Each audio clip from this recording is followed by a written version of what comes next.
This is the third section of rational expressions. We're going to be talking about rational equations now. So what you want to do is you want to get the same base. After you get the same base number, you can cross those out and solve it like a regular equation. So in this problem right here, we've got 9 to the x equals 729. So what's the same base number that both of those have?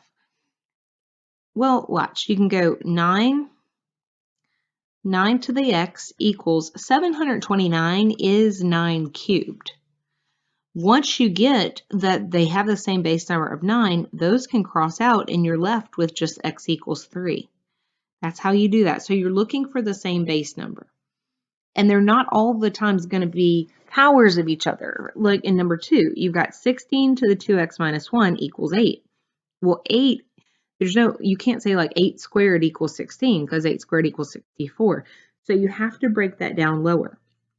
But you can say 2, like 16 is 2 to the 4th. 2 times 2 is 4, times 2 is 8, times 2 is 16. So 2 to the 4th, and then we're going to leave this 2x minus 1 equals 8 is 2 cubed because 2 times 2 is 4, times 2 is 8. So that's how you do it. So 16, you have to break both the 16 and the 8 down into a lower base. 2 to the 4th is 16, 2 cubed is 8. Now, once you do that, the 2's are the same, so you can cross those out, and you're left with 4 times 2x minus 1 equals 3.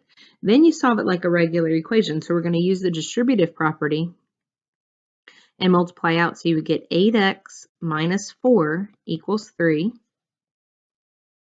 And then you're going to add the 4 to both sides. You get 8x equals 7. And then divide both sides by 8.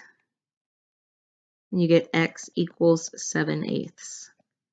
That's how you do it. In number 3, we have 25 to the x equals 1 over 125.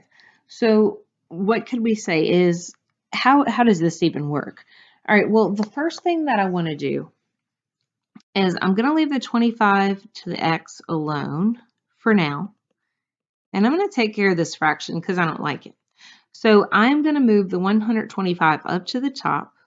Right now, the exponent is a 1, so if I move it to the numerator, I can make that a -1.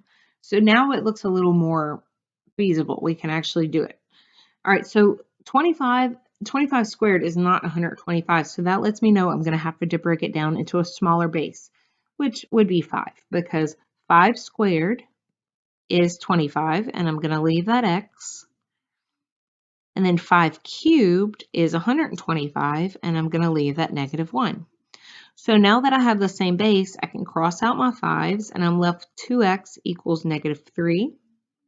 And then just solve it like a regular equation. So divide both sides by 2, and I get x equals -3 over 2.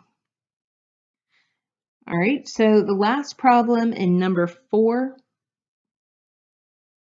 I've got 6 to the 8 minus x equals 1 over 216. So again, same way I did in number 3, I'm going to get rid of that fraction. So I'm going to have 6 to the 8 minus x equals 216 to the -1, because right there it's the power of 1, so I'm going to make that a -1. Now, is 216 6 to the anything? Yes, it is. So I'm going to leave this a 6. 216 is 6 cubed. And then I leave that -1. So now that I have the same base, I can cancel out my 6's. I get 8 minus x equals -3. So I need to solve for the x. So subtract both sides by 8. -x equals -11. That's a negative x, so I need to divide by -1. And I get x equals negative divided by negative is a positive 11. And that is my answer.